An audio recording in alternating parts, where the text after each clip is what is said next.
ఈ వ్యక్తి గురించి తెలుసుకోవాలి. స్వాతంత్రం వచ్చిన తర్వాత రాజ్యాంగం రాస్తున్న టైంలో అప్పటి కర్ణాటక ముఖ్యమంత్రిగా ఉన్న నిజలింగప్ప బసవన్న గురించి డాక్టర్ బాబాసాహెబ్ అంబేద్కర్కి చెప్పారంట. ఆయన చెప్పిన విషయాలు విన్న తర్వాత అంత గొప్ప ఆలోచనలున్న వ్యక్తి ఒక్క కర్ణాటకకే ఎందుకు పరిమితం అయిపోయారు, ఆయన్ని ప్రపంచం మొత్తానికి కూడా పరిచయం చేయాలి కదా, ఒకవేళ అట్లా పరిచయం చేయకపోతే కనుక కర్ణాటక ప్రజలు లేకపోతే కర్ణాటకలో ఉండే నాయకులు చాలా పెద్ద తప్పు చేసినట్లు అవుతుంది అని చెప్పి అంబేద్కర్ అభిప్రాయపడ్డారంట. అంబేద్కర్ మాత్రమే కాదు, బసవన్న గురించి తెలుసుకుంటే ఎవరికైనా కూడా సేమ్ అభిప్రాయం కలుగుతుంది. ఎందుకంటే బసవన్న సామాజిక దురాచారాల మీద, కుల వివక్ష మీద 800 ఏళ్ల క్రితమే యుద్ధం ప్రకటించిన సంఘ సంస్కర్త. కర్ణాటకలో ఉండే బాగేవాడలో ఒక బ్రాహ్మణ కుటుంబంలో బసవన్న పుట్టారు. ఆయన తండ్రి మాదిరాజు, తల్లి మాదాంబ. తల్లిదండ్రులు ఇద్దరు కూడా శివభక్తులు కావడంతో బసవ అనే పేరు పెట్టారు. బసవ అంటే పూజించే ఎద్దు. తెలుగులో మనం నంది అని ఎట్లా అంటామో కన్నడలో వాళ్ళు బసవ అంటారు. ఎవరైతే ఆధిపత్య కులాలు ఉంటాయో వాళ్ళకి జన్యం వేసుకునే ఒక సంప్రదాయం ఉంటుంది. దానికి ఉపనయనం అనే ఒక కార్యక్రమం చేస్తారు. అట్లా బసవన్నకి ఉపనయనం చేయడానికి వాళ్ళ తల్లిదండ్రులు ఏర్పాటు చేసినప్పుడు నాకే ఎందుకు ఉపనయనం చేస్తారు, అక్క నాగాంబికకి ఎందుకు చేయరు, ఆమెకు కూడా చేయొచ్చు కదా, ఆమె నేను ఈక్వలే కదా, ఇదే ఇంట్లో పుట్టి పెరిగాం కదా, నాకు మాత్రం ఉపనయనం చేసి జన్యం ఎందుకు వేస్తున్నారు, ఆమెకి ఎందుకు వెయ్యరు అని చెప్పి ఆయన క్వశ్చన్ చేశాడంటే క్వశ్చన్ చేయడమే కాదు, ఆ జన్యము వాళ్ళు వేశారో లేకపోతే వేసే ప్రయత్నం చేశారో కానీ బసవన్న జన్యాన్ని నిరసించాడు, వేసుకోలేదు అని అయితే ప్రచారంలో ఉంది. సో అలాగే చనిపోయిన వాళ్ళకి కర్మకాండలు చేయడాన్ని కూడా ఆయన అప్పట్లోనే తీవ్రంగా వ్యతిరేకించాడంట. తల్లిదండ్రులు ఆయనకి పెళ్లి చేశారు. సాంప్రదాయాలను ప్రశ్నించే ఇలాంటి బసవన్న స్వభావం వల్ల ఆయన తన సొంతూరులో ఇమడలేకపోయాడు. గౌతమ్ బుద్ధుడికి బసవన్నకి ఇక్కడ మనకు ఒక పోలిక కనిపిస్తుంది. గౌతమ్ బుద్ధుడిలాగే ఈ బసవన్న కూడా తన ప్రశ్నలకు సమాధానం వెతుకుతూ ఇల్లు వదిలి బయటికి వెళ్ళిపోయాడు. ఇంటి నుంచి బయటకు వచ్చేసిన తర్వాత బసవన్న కూడలి సంగమ అనే ప్రాంతము నార్త్ కర్ణాటకలో ఉంటుంది. అక్కడికి చేరుకొని అక్కడ సంగమేశ్వర ఆలయంలో శివుడు గురించి చాలా లోతుగా అధ్యయనం చేయడం మొదలుపెట్టాడంట. సో ప్రకృతిలో దాగి ఉన్న అనంతమైన శక్తికి మారుపేరే శివుడు. శివుడు నిరాకారుడు అని చెప్పి బసవన్న నమ్మాడంట. ఆ శివతత్వమే బసవన్నని బసవేశ్వరుడుగా చేసింది. ఎందుకంటే శివుడు అనే వ్యక్తి మిగతా దేవుళ్ళలాగా కాదు, సృష్టి కార్యానికి ప్రతీకగా శివుణ్ణి మొదట్లో పూజించడము కొలవడము జరిగింది. శివుడికి మానవ రూపాన్ని ఇవ్వడాన్ని బసవన్న వ్యతిరేకించాడు. సో బసవన్న మామ అంటే వాళ్ళ భార్య తండ్రి బెజ్జలుడు అని అప్పట్లో కర్ణాటకను పాలించిన రాజు. ఆ రాజు దగ్గర బసవన్న మామ ఒక ప్రాదేశిక ప్రధానమంత్రిగా పనిచేస్తూ ఉండేవాడంట. ప్రైమ్ మినిస్టర్ కంటే తక్కువ స్థాయి అని చెప్పొచ్చు. సో ఆ స్థాయిలో ఆయన పనిచేస్తూ ఉన్నప్పుడు ఈ బసవన్నని ఒప్పించి తీసుకెళ్లి తన దగ్గర అకౌంటెంట్ గా ఉద్యోగం ఇచ్చాడంట. కొన్నాళ్ళైన తర్వాత బసవన్న మామ ఆయన ఎవరైతే హై పొజిషన్ లో ఉన్నారో ఆయన చనిపోయిన తర్వాత ఈ బెజ్జలుడు అనే రాజు బసవన్నని ప్రధాన అమాత్యుడిగా అంటే చీఫ్ మినిస్టర్ హోదాలో నియమించాడంట. సో అది చాలా పెద్ద హోదా. ఆ హోదాలోనే బసవన్న చాలా విప్లవాత్మక సంస్కరణల్ని కర్ణాటకలో చేయగలిగారు. బెజ్జలుడి రాజ్యంలో కులంతో సంబంధం లేకుండా ప్రజలంతా కూడా స్వేచ్ఛగా తమ అభిప్రాయాలు చెప్పుకోవడానికి అనుభవ మండపం అనే ఒక కార్యక్రమాన్ని ఆయన టేకప్ చేయడం జరిగింది. అక్కడ జెండర్ డిస్క్రిమినేషన్ లేదు, క్యాస్ట్ డిస్క్రిమినేషన్ లేదు, కులానికి లింగ వివక్షకి సంబంధం లేకుండా మహిళలు కూడా పాల్గొనేలాగా అన్ని కులాల వాళ్ళు పాల్గొని వాళ్ళ సమస్యల మీద గానీ ఏ అంశం మీద అయినా సరే చర్చించే వీలుండే ఒక పార్లమెంట్ లాంటి ఏర్పాటే ఈ అనుభవ మండపం అనేది. సో అక్కడికి ఉమెన్ని కూడా తీసుకొని వచ్చారు. అలాగే అన్ని కులాల వాళ్ళు ఇంక్లూడింగ్ దళితుల్ని కూడా తీసుకొని వచ్చి అక్కడ చర్చలు చేయించిన వ్యక్తి ఈ బసవన్న. అంటే అది ఇప్పటి మన పార్లమెంట్కి ఒక పురాతన రూపం అని చెప్పచ్చు. 12వ శతాబ్దంలో 800 ఏళ్ల క్రితము ప్రజల అభిప్రాయాలకి విలువివ్వడమే చాలా చాలా ఆశ్చర్యం కలిగించే అంశము. ముఖ్యంగా దళితులు స్త్రీలని ఇలాంటి చర్చల్లో పాల్గొనేలాగా చేయడము అంటే అది మామూలు విషయం కాదు. యునెస్కో ప్రకారము 1188లో ఐరోపా ఖండంలో ఉండే స్పెయిన్ అంటే ఇప్పుడు స్పెయిన్ అక్కడ మొట్టమొదటి పార్లమెంట్ అనేది ఏర్పడింది. అది ప్రజాస్వామ్య భావనకి పునాదిగా చెప్తారు. అఫీషియల్గా. కానీ అనఫీషియల్గా అయితే అంతకంటే 50 ఏళ్ల ముందే మన బసవేశ్వరుడు అనుభవ మండపాన్ని నడిపారు. అంటే ప్రపంచంలోనే బసవేశ్వరుడి అనుభవ మండపమే అనధికారికంగా తొలి పార్లమెంటు అని చాలా మంది చరిత్రకారులు చెప్పారు. సో ఒకవైపు రాజ్య పాలనలో కీలక మార్పులు చేస్తూనే తన వచన సాహిత్యంతో కులాలకు అతీతంగా ప్రజలనంతా కూడా బసవన్న ఏకం చేయగలిగారంట. అప్పుడు సాహిత్యము అంటే కేవలం సంస్కృతమే ఉండేది, సంస్కృతంలోనే రాసేవాళ్ళు. దీంతో శూద్రులు కానీ ఇతర కింది స్థాయి కులాల వాళ్ళకు కానీ సాహిత్యం అనేది చేరేది కాదు. అట్లాంటి టైంలో ప్రజలు వాడే భాషలో, మాట్లాడే భాషలో ఈ కర్ణాటకలో బసవన్న వచనాలు రాశారు. అట్లాంటి వచనాలు వేలాదిగా రాశారు. మన దగ్గర వేమన పద్యాలు ఎంత ఫేమస్సో కర్ణాటకలో బసవ వచనాలు అంత ఫేమస్. మచ్చుకు ఒక్కటి మనం చెప్పుకోవాలి అంటే ఎలా ఉంటాయి అని, డబ్బులుండే ధనికులు శివునికి ఆకాశమంత ఎత్తైన దేవాలయాలు కట్టారు, కానీ 2 చేతులు తప్ప ఏమీ లేని పేదవాన్ని నేనేం చేయగలను? నా కాళ్ళే దేవాలయ స్తంభాలు, నా శరీరమే పూజా మందిరము, నా తల బంగారు గోపురము. ఓ ప్రభువా, రాళ్లతో కట్టిన దేవాలయాలు కదలకుండా నిలబడి ఉంటాయి, కానీ నేను కదిలే దేవాలయాన్ని ముందుకు సాగిపోతాను. బసవన్న రాసిన వచనాల్లో ఇది చాలా గొప్పదిగా చెప్తారు. ఇలాంటి వేలాది వచనాలు ఆయన రాశారు. దేహమే దేవాలయము, కాయకమే కైలాసము అనేవి బసవన్న నినాదాలుగా వ్యాప్తిలోకి వచ్చాయి. కాయకమే కైలాసము అంటే శ్రమ చేసే శరీరాన్ని మించింది ఏమీ లేదు, ఆ శ్రమకు విలువనివ్వాలి అనేది బసవన్న చెప్పారు. సుప్రసిద్ధ తెలుగు కవి పాల్కూరికి సోమనాథుడు బసవ పురాణం పేరుతో బసవన్న జీవితం గురించి ఒక గ్రంథాన్నే రాశారు. మన తెలుగు రాష్ట్రాల్లో పోతులూరి వీరబ్రహ్మము, వేమన రచనల మీద బసవన్న ప్రభావం చాలా ఉంది అని చెప్తారు. కానీ పోతులూరి వీరబ్రహ్మం గారు రాసిన కాలజ్ఞానాన్ని మాత్రమే విస్తృతంగా ప్రచారం చేశారు. ఆయన కుల వ్యవస్థ పోవాలి అని చెప్పి చేసిన ప్రచారాన్ని, చేసిన పనిని కూడా ఇప్పటికీ కూడా సరైన గుర్తింపు లేకుండా చేశారు. ముస్లిం అయిన సిద్దప్పను, దళితుడైన కక్కయ్యను తన ప్రధాన శిష్యులుగా చేసుకున్న వ్యక్తి పోతులూరి వీరబ్రహ్మం. సో ఆయన మీద బసవన్న ప్రభావం ఉంది. అందుకే ఆయన అప్పట్లోనే అంత ఒక సంస్కరణవాదిగా మారారు అని చెప్పి కూడా చెప్తారు. అలాగే యోగి వేమన కేవలం ఉప్పు కప్పురంబు లాంటి పద్యాలు మాత్రమే చెప్పలేదు. మూఢాచారాలను, అంటరానితనాన్ని తీవ్రంగా ప్రశ్నించారు వేమన. మాలవాణినంటి మరి నీట మునిగితే కాటికేగునప్పుడు కాల్చుమాల, అప్పుడంటని అంటూ ఇప్పుడెట్లొచ్చునో విశ్వదాభిరామ వినురవేమ. బతికినంత కాలం కూడా కాటి కాపరిని, అంటరాని వాడు అని చెప్పి దూరం పెట్టి పొరపాటున ఎప్పుడైనా తాకితే అంటు అయిపోయింది, అంటు తగిలింది అని చెప్పి నీళ్ళలో మునుగుతారు. అట్లాంటిది నువ్వు చచ్చి శవమయ్యాక కాల్చేది ఆ మాలలే కదా, అప్పుడు అంటని అంటూ ఇప్పుడెందుకు అంటుతోంది అని చెప్పి వేమన పద్యాలు రాయడము, బసవన్న ప్రభావం ఆయన మీద ఉంది కాబట్టి అలాంటి పద్యాలు రాయగలిగారు అనే అభిప్రాయాలు కూడా ఉన్నాయి. లావణ్యవతి అనే ఒక బ్రాహ్మణ యువతి శీలవంతుడు అనే ఒక దళితుడిని ప్రేమిస్తే వాళ్ళిద్దరికీ కూడా బసవన్న ముందుకొచ్చి పెళ్లి చేశారు. ఇట్లాంటి పెళ్లిళ్ళు అంటే ఒక బ్రాహ్మణ్, ఒక దళిత్ మధ్య జరిగే పెళ్లిళ్ళు ఇప్పుడు జరిగినా కూడా, లేకపోతే ఏ 2 కులాల మధ్య ఇంటర్ కాస్ట్ మ్యారేజెస్ జరిగితే పరువు హత్యల పేరుతో వాళ్ళని ఎంతమందిని చంపేస్తున్నారో మనం రోజు చూస్తూనే ఉంటాము. అట్లాంటిది 800 ఏళ్ల క్రితము 12వ శతాబ్దంలో అంటే అది ఎంత పెద్ద సంచలనం అయి ఉంటుంది. బసవన్నని ఎట్లా చూసుంటుంది అని చెప్పి మనం తేలిగ్గా ఊహించుకోవచ్చు. అప్పటి బ్రాహ్మణ పండితులు ఈ చర్యని భరించలేకపోయారు. బసవన్న బ్రాహ్మణ ధర్మాన్ని మంట కలిపేస్తున్నాడు అని చెప్పి బెజ్జల రాజుకి అందరూ వెళ్ళి కంప్లైంట్ చేశారు. పెద్ద ఉద్యమాలు నడిపారు. ఆ కొత్త జంట లావణ్యవతి శీలవంతుణ్ణి దారుణంగా చంపేశారు. నవదంపతుల్ని కులం పేరుతో చంపేయడాన్ని బసవన్న తట్టుకోలేకపోయారు. అది ఆయన జీవితంలో జరిగిన అత్యంత విషాదకరమైన ఘటనగా చూసి ఒక్కసారిగా ఆయన కూలిపోయినంత పని అయింది.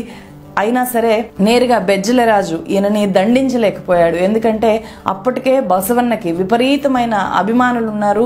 ఆయన ఏం చెప్తే అది పాటించే ఫాలోవర్స్ కూడా పెరిగారు అంతే స్థాయిలో. ఈ వ్యతిరేకత ఒకవైపు, ఫాలోవర్స్ ఒకవైపు సమానంగా పెరుగుతూ వచ్చినప్పుడు ఆయన మీద బెజ్జలుడు నేరుగా చర్యలు తీసుకోకుండా కనీసం క్షమాపణలు చెప్పు వదిలేస్తాను అని చెప్పి ఆయనకి వార్నింగ్ లాంటిది ఇచ్చినప్పుడు, ప్రేమించుకున్న వాళ్ళకి పెళ్లి చేయడం తప్ప నేను చేసిన తప్పేమీ లేదు అని చెప్పి, నాకు ఈ మంత్రి పదవి కూడా వద్దు అని చెప్పి రాజీనామా చేసి విరక్తితో ఆ రాజ్యం వదిలే వెళ్ళిపోయాడంట బసవన్న. సో ఆ తర్వాత బసవన్న ఏమయ్యాడు అని చెప్పి స్పష్టంగా చెప్పే చారిత్రక ఆధారాలు ఏవి లేవు. కానీ బసవన్నకి మనుషుల స్వభావం మీదనే ఒక విరక్తి వచ్చి శివుణ్ణి ధ్యానం చేస్తూ ఒక నదిలో దూకి ప్రాణత్యాగం చేశాడు అనేది ఒక వాదన అయితే, కులాంతర వివాహం చేసిన బసవన్న మీద కక్ష కట్టి కొత్త జంటని ఎట్లా అయితే చంపేశారో బసవన్నను కూడా కులోన్మాదులు అలాగే చంపేశారు అనేది ఇంకొక వాదన. ఇక్కడ బసవన్న చేసిన ఆ మ్యారేజే మన దేశంలో జరిగిన మొట్టమొదటి ఇంటర్ కాస్ట్ మ్యారేజ్గా చరిత్రలో నమోదైంది. అందుకే వాళ్ళ పేర్లు కూడా మనకి ఈరోజు తెలుస్తున్నాయి. లింగాయతులు మాత్రము తమ బసవేశ్వరుడు శివుడిలో ఐక్యమైపోయాడు అని చెప్పి ఇప్పటికీ నమ్ముతుంటారు. సో ప్రజలంతా సమానము అనే బసవేశ్వరుడి తత్వం వైపు ప్రజలు విపరీతంగా ఆకర్షితులయ్యారు. ఆయన రచనలు ఎలాగూ ఉన్నాయి కాబట్టి అవి ప్రచారం అవుతున్న కొద్దీ అప్పట్లో లింగాయతులుగా మారేవాళ్ళు కర్ణాటకలో బాగా పెరిగారు. మన దేశంలో కులం తప్ప ఇప్పటికీ మతం అనే భావన లేదు. కానీ విష్ణువుని పూజించే వాళ్ళంతా కూడా అప్పట్లో వైష్ణవ మతంగా, శివుణ్ణి పూజించే వాళ్ళంతా కూడా శైవ మతంగా కొనసాగేవాళ్ళు. దేవుడికి రూపమే లేదు, ఉన్నది సృష్టిని ప్రతిబింబించే శివుడు మాత్రమే అని చెప్పి బసవేశ్వరుడు ప్రచారం చేయడం వల్ల వీరశైవ మతం బాగా పుంజుకుంది. అదే కర్ణాటక ప్రాంతంలో బసవన్న స్థాపించిన ప్రత్యేక లింగాయత ధర్మంగా మారింది. లింగాయతులు మెడలో ఇష్టలింగం అనే ఒక చిన్న శివలింగాన్ని రుద్రాక్షలతో కలిపి వేసుకుంటారు. చాలా మంది ఇప్పుడు దక్షిణ భారతదేశం అంతా కూడా తెలంగాణలో కానీ, ఆంధ్రాలో కానీ, తమిళనాడు ప్రాంతాల్లో కానీ ఇప్పుడు లింగాయతుల సంఖ్య మనకు ఎక్కడ చూసినా కనిపిస్తుంది. తెలంగాణలో ట్యాంక్ బండ్ మీద బసవేశ్వరుడి విగ్రహం ఉంది. అలాగే లింగాయతులకి ప్రత్యేక భవనాన్ని కూడా తెలంగాణ గవర్నమెంట్ ప్రకటించింది. బసవేశ్వరుడి జయంతిని అధికారికంగా కూడా తెలంగాణలో చేస్తున్నారు. సో ప్రతిరోజు ఆ లింగాన్నే బసవేశ్వరుడు చెప్పినట్లు లింగాన్ని మాత్రమే ఈ లింగాయతులు పూజిస్తారు. ఇతర హిందూ దైవాలు చాలా మంది ఉంటారు కదా, అట్లా వాళ్ళకి వేరే దేవుళ్ళు ఎవరూ లేరు, కేవలం శివుడు, అది కూడా ఒక చిన్న లింగం రూపంలో ఉండే శివుణ్ణి మాత్రమే వాళ్ళు పూజిస్తారు. ఆడ మగ అనే తేడా లేకుండా ఆ లింగాన్ని ప్రతి ఒక్కరూ కూడా మెడలో కానీ జంధ్యంలాగా కానీ వేసుకుంటారు వాళ్ళు. సో బ్రాహ్మణ కులంలో పుట్టి ఆ బ్రాహ్మణిజాన్ని ప్రశ్నించడం అంటే మామూలు విషయం కాదు. కులము పుట్టుక ఆధారంగా మనిషిని గుర్తించకూడదు అని చెప్పి చెప్తూ బసవన్న చెప్పిన ఒక లాజికల్ అంశము ఇప్పటికి కూడా మనల్ని చాలా ఆకట్టుకుంటుంది. అదేంటంటే, మనకు జబ్బు చేసింది అనుకోండి, వైద్యం దగ్గరికే వెళ్తాం కానీ వైద్యుడి కొడుకుని వైద్యుడు అని అనుకొని, వైద్యుడికి పుట్టాడు కాబట్టి ఇతనికి కూడా వైద్యం తెలుసుంటుంది అనుకొని పొరపాటును కూడా చికిత్స చేయించుకోం కదా. వైద్యుడికి పుట్టినంత మాత్రాన అతని కొడుకుని వైద్యుడిగా ఎట్లా అంగీకరించకూడదో, ఒక కులంలో పుట్టినంత మాత్రం చేత ఎవరిని కూడా గొప్పవాడిగా చూడకూడదు అనేది బసవన్న 800 ఏళ్ల క్రితం చెప్పిన మాట. ఈ మాత్రం లాజిక్ని ఇప్పుడు ఎంతమంది అర్థం చేసుకోగలుగుతున్నారు? ఇప్పుడు బాగా చదువుకున్న వాళ్ళు, పెద్ద పెద్ద ఇంజనీర్లు, సైంటిస్టులు, వేరే దేశాల్లో సెటిల్ అయిన వాళ్ళు, టీచర్లు, డాక్టర్లు, వీళ్ళందరూ కూడా ఇప్పటికీ కులాన్ని పేరు పక్కన తగిలించుకుంటారు. దాన్ని ఒక స్టేటస్ సింబల్ లాగా చూస్తారు. పాలకులు కూడా ఇక్కడ అతీతులేం కాదు. ముఖ్యంగా అందరికంటే ఎక్కువగా కులం పేరుతో ఓట్లు రాబట్టుకోవడానికి కుల రాజకీయాలకు పాల్పడే వాళ్ళలో రాజకీయ పార్టీలు, రాజకీయ నాయకులే ఎక్కువగా ఉంటారు. ముఖ్యంగా కర్ణాటకలో ఎక్కువ మంది ఎక్స్ప్లాయిట్ చేస్తున్న కులంగా కూడా ఈరోజు లింగాయతులు ఉన్నారు. ఎందుకంటే అందరికీ అక్కడ లింగాయతులు అనేది డామినెంట్ క్యాస్ట్ కాబట్టి అన్ని పార్టీలకి కూడా వాళ్ళే కావాలి. సో 800 ఏళ్ల క్రితం ఉన్న వెనుకబాటుతనమే ఇప్పటికీ ఉంది అనుకోవాలి కొంతమందిలో. సో దీని మీద మీ అభిప్రాయం కామెంట్స్ రూపంలో చెప్పండి. వీడియో అప్పుడే అయిపోలేదు, ఇంకా ఉంది. బసవేశ్వరుడి ఫాలోవర్లే ఆ తర్వాత లింగాయతులు అయ్యారు అని చెప్పి చెప్పుకున్నాం కదా. బసవేశ్వరుడి ఉపదేశాలు పాటించడం ద్వారా లింగాయతులు ఆయన చెప్పిన ధర్మాలని కొనసాగించాలి అనేది ఉందన్నమాట. కానీ ఆ ధర్మాలు ఏంటి, కొనసాగిస్తున్నారా లేదా అని ఒకసారి ఆలోచించాలి. ఆ ధర్మాలు ఏంటి అంటే, మనుషులందరూ కూడా ఒకటే, కులాలు ఉపకులాలు అనేవి లేవు. ఆహారము, ఇల్లు, బట్ట, జ్ఞానము, వైద్యము, ఇవి ప్రతి మనిషికి కూడా ఉండాల్సిందే. అంటే ఇప్పుడు మనం హక్కులు అంటున్నాము, అప్పుడే ఆయన ఇవన్నీ కూడా ప్రతి మనిషికి ఉండాలి అని చెప్పాడు. శివుడు మాత్రమే సత్యము, నిత్యము అని చెప్పి బసవన్న నమ్మాడు, అదే చెప్పాడు. శివుడికి రూపం లేదు. శివుడి పేరుతో ప్రచారంలో ఉన్న పురాణాలన్నీ కూడా అబద్ధాలు అసత్యాలు అని చెప్పాడు. విగ్రహారాధన చేయకూడదు అని కూడా చెప్పాడు. దేహమే దేవాలయము, వాస్తు జ్యోతిష్యము అసత్యాలు, వాటిని పాటించకూడదు అని చెప్పాడు. స్త్రీ పురుషుడు ఇద్దరూ కూడా సమానమే, ఎలాంటి భేదభావం చూపకూడదు అని చెప్పాడు. శ్రమను మించిన సౌందర్యం లేదు, శ్రమించిన వాళ్లకు తగిన సత్కారము గౌరవము దక్కడమే సరైన న్యాయము అని చెప్పి కూడా చెప్పాడు. భక్తి కన్నా సత్ప్రవర్తనే ముఖ్యము, దేవుడికి ప్రజలకు మధ్య పూజారులు అవసరం లేదు అని చెప్పాడు. వేదాలు పురాణాలు కట్టుకథలే అని చెప్పాడు, వాటిని నమ్మాల్సిన పని లేదు అని చెప్పాడు. యజ్ఞ యాగాదులు పూజలు అవసరమే లేదని చెప్పాడు. స్వర్గము నరకము అనేవి పచ్చి అబద్ధాలని చెప్పాడు. దొంగతనం చేయకూడదు, హత్యలు చేయకూడదు అని చెప్పాడు. ఇవన్నీ కూడా లింగాయతులు పాటించాలి అనేది బసవ సిద్ధాంతం. ఇంతటి సంఘ సంస్కర్త అయిన బసవన్నను క్రమంగా అతీత శక్తులున్న దేవుడిగా నమ్మి పూజించడము, దేవుడిగా మార్చేయడము కర్ణాటకలో మనం చూడొచ్చు. గౌతమ బుద్ధుని ఎలాగైతే దశావతారాల్లో చేర్చేశారో బసవన్నకు కూడా దైవత్వాన్ని ఆపాదించేశారు. మతోన్మాదుల చేతిలో 2017లో హత్యకు గురైన ప్రఖ్యాత రచయిత కల్బుర్గి బసవన్న గురించి చాలా సుదీర్ఘంగా చాలా లోతుగా పరిశోధనలు చేసి మార్గ అనే ఒక పుస్తకం రూపంలో బసవన్న సంస్కరణవాదాలన్నీ కూడా వెలుగులోకి తీసుకొని వచ్చి ఇది బసవన్నని దేవుణ్ణి చేయకండి అని చెప్పి వాదించారు. కర్ణాటక రాజకీయాలను శాసిస్తున్నది, ఎక్కువ మంది ముఖ్యమంత్రులుగా పనిచేసింది ఈ బసవన్న ధర్మాన్ని ఆచరించిన లింగాయతులే. 6 కోట్లుండే కర్ణాటక జనాభాలో 17% దాకా దాదాపు 1 కోటి మంది దాకా లింగాయతులు ఉన్నారు అని చెప్పి చెప్తారు. నిజలింగప్ప, బీడి శెట్టి, ఎస్ఆర్ బొమ్మయి, వీరేంద్ర పాటిలు, యడ్యూరప్ప, జగదీష్ శెట్టర్ ఇట్లా కాంగ్రెస్, బీజేపీ, జేడీఎస్ అన్ని పార్టీల్లోనూ కీలక స్థానాల్లో ఈ లింగాయత నాయకులు మనకు కనిపిస్తారు. ఇప్పుడు ఆ లింగాయతులంతా కూడా బసవన్న సిద్ధాంతాలు పాటించే వాళ్ళుగా ఉన్నారా అంటే లేరనే చెప్పాలి. లింగాయతులంతా కూడా ఒక్కటిగా కూడా లేరు. కులమే లేదు అన్న బసవన్న సిద్ధాంతాలకు భిన్నంగా లింగాయతుల్లో 40 ఉపకులాలు పుట్టాయి. ఇప్పుడు లింగాయతులు బీజేపీకి ప్రస్తుతం బలమైన ఓటు బ్యాంకుగా ఉన్నారు. ఈసారి లింగాయతులు మా వైపు ఉన్నారు అంటే మా వైపే ఉన్నారు అని చెప్పి కాంగ్రెస్, బీజేపీ చాలా ధీమాగా చెప్తున్నాయి. అలాగే సీట్ల కేటాయింపు కూడా జరిగింది. మొత్తం 224 అసెంబ్లీ స్థానాలుంటే కర్ణాటకలో బీజేపీ 68 టికెట్లు, కాంగ్రెస్ పార్టీ 48 టికెట్లని కేవలం లింగాయతులకే ఇచ్చాయి. గతంలో లింగాయతుల గంపగుత్త ఓట్లతో అధికారంలోకి వచ్చిన బీజేపీ బసవన్న సిద్ధాంతాలకు వ్యతిరేకంగా కర్ణాటకలో ఫక్త్ హిందూ ముస్లిం మత విద్వేష రాజకీయాలు చేసింది.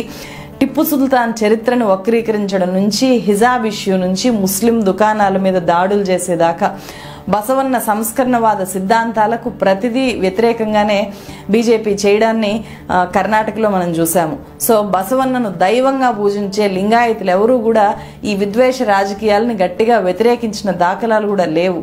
దీన్ని బట్టి సంఘ సంస్కర్త అయిన బసవన్నను, ప్రశ్నించడాన్ని నేర్పిన బసవన్నను ఆయన సిద్ధాంతాలతో సహా కట్టగట్టి అటక మీద పెట్టేశారేమో లింగాయతులు అని చెప్పి డౌట్ వస్తుంది. లింగాయతులు మాది ప్రత్యేక మతము, మైనారిటీలుగా గుర్తించి రిజర్వేషన్ ఇవ్వాలి అని చెప్పి చేసిన పోరాటం వల్ల వాళ్లకు 5% రిజర్వేషన్ అమల్లో ఉండేది. తాజాగా అసెంబ్లీ ఎన్నికలు వచ్చాయి కాబట్టి 2 నెలల క్రితమే బీజేపీ ఆ 5% రిజర్వేషన్ని లింగాయతులకి 7% పెంచింది. అది కూడా ముస్లింలకు అమల్లో ఉన్న 4% రిజర్వేషన్ని పూర్తిగా రద్దు చేసేసి లింగాయతులు, ఆ తర్వాత ఒక్కలింగలు అనే మరో సామాజిక వర్గం, అది కూడా బలమైన సామాజిక వర్గం కర్ణాటకలో. సో వీళ్ళిద్దరికీ కూడా చెరో 2% రిజర్వేషన్ని బీజేపీ ప్రభుత్వము పెంచిందనమాట. ఇప్పుడు కర్ణాటకలో లింగాయతులు బసవన్న సిద్ధాంతాలను కొనసాగించే వాళ్ళగా కంటే కూడా జస్ట్ రాజకీయ పార్టీలకు బలమైన ఓటు బ్యాంకుగా మాత్రమే మిగిలారు. అంబేద్కర్ చెప్పినట్లు బసవన్న గురించి ప్రపంచం మొత్తానికి తెలిసేలాగా చేస్తే మళ్ళీ బసవన్న సిద్ధాంతాలు పాటించే అసలైన ఫాలోవర్లు తయారవుతారేమో. బసవన్న నాకు చాలా నచ్చారు. అందుకే కర్ణాటక ఎలక్షన్స్ నేపథ్యంలో ఏం వీడియో చేయాలి అని ఆలోచించినప్పుడు బసవన్న గురించి చెప్తే బాగుంటుంది అని అనిపించి దీన్ని మీ ముందుకు తీసుకొని వచ్చాను. ఇది మీకు నచ్చింది అనుకుంటాను. మీకు నచ్చితే ఎక్కువ మందితో ఈ వీడియో షేర్ చేసుకోండి. మరో మంచి వీడియోతో మళ్ళీ కలుస్తాను. Thank you so much.